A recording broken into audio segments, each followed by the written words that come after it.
Hello नमस्ते सबैजनालाई। म चाहिँ एउटा कथा भन्न गइरहेको छु, जुन कथाको शीर्षक छ आमाको मन। बिहानको 6 बजेको समय थियो। काठमाडौँको सानो कोठामा घामको हल्का किरण झ्यालबाट भित्र पसेको थियो।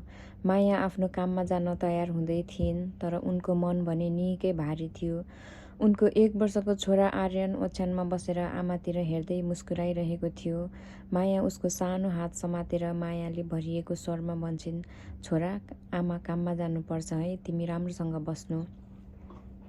आर्यनलाई के थाहा आमाले किन जानुपर्छ। ऊ त आमालाई मात्र समातेर बस्न चाहन्थ्यो। ऊ आमाको काखमा टाँसिन थाल्यो। मायाको आँखामा आँसु भरियो, तर उनले आँसु लुकाउँदै आफ्नो आमालाई भनिन्, आमा, म कामबाट छिट्टै फर्किन्छु। आर्यनलाई राम्रोसँग हेर्नुहोला है।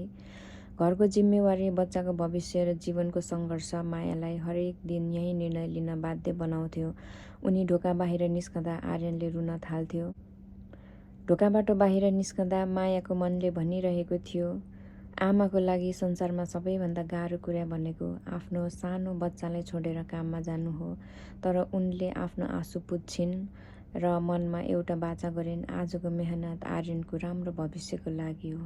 धन्यवाद।